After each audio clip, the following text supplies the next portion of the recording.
about the things that donors are too, well, that NGOs, should I say, are too scared to say to their donors. What is the most common complaint or comment that you hear from NGOs? I think it's important to place that in the context of the relationship between NGOs and donors, in that obviously they share the same commitment to development, but their interests are not always exactly aligned. And there are important differences between NGOs and donors that I think it's important for both to understand in terms of developing a relationship. So very often NGOs might find themselves in a situation where they are literally chasing the dollar, and they will do anything in order to secure the funding to sustain their operations. So it's not always possible for them to articulate their feelings about some of the donor practices, but one can learn a lot from experiences around the world.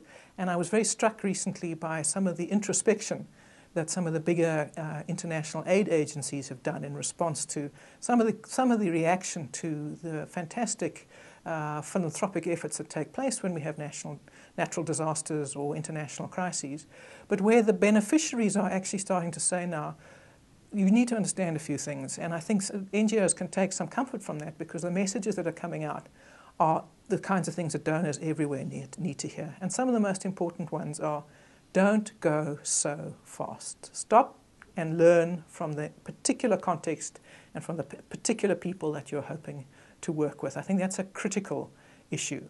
Find out about those realities. Come back afterwards and see what has been done with your money. Those would be two important things that I think NGOs would say to donors.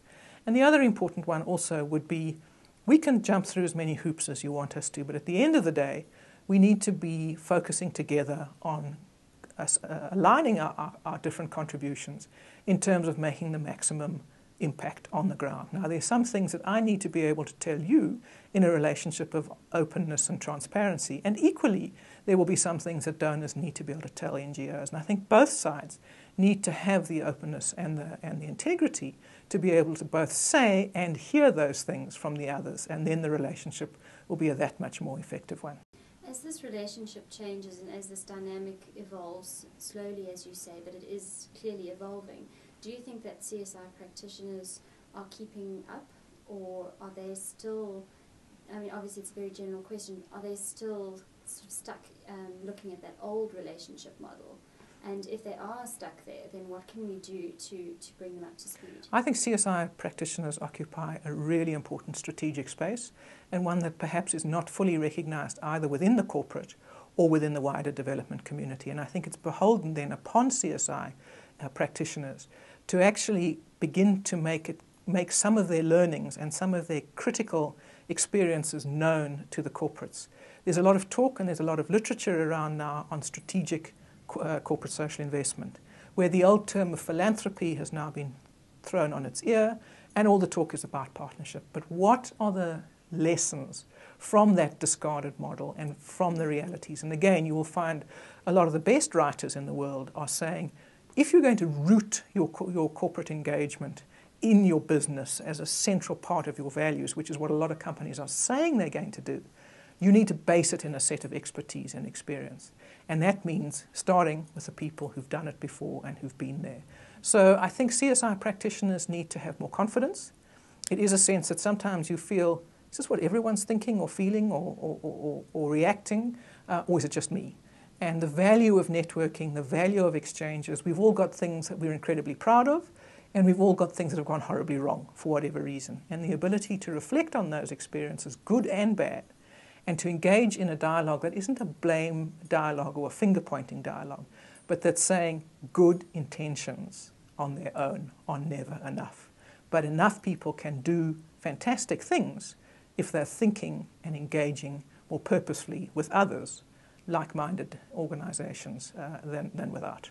Okay, just a final question. You described, you started off describing sort of some NGO archetypes, and you then applied them to the donors as well. Obviously making the point that those same archetypes apply both on either side of the relationship.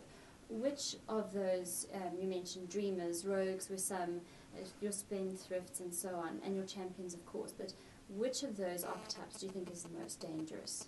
I think they're all dangerous in a particular way. And I always used to say, the donor who says, I haven't got an agenda, has got the biggest agenda of all.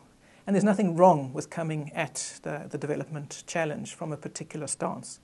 The important thing is to be explicit about it and to lay those down on the table. And the same is true of NGOs, many of which are caught up in the cause that they're promoting and become almost messianic in what they are doing. There needs to be a balance, there needs to be a consideration, and above all, whether it's in the form of a structured partnership or whether it's simply just working together out of mutual respect, a relationship needs to be forged and grown and respected.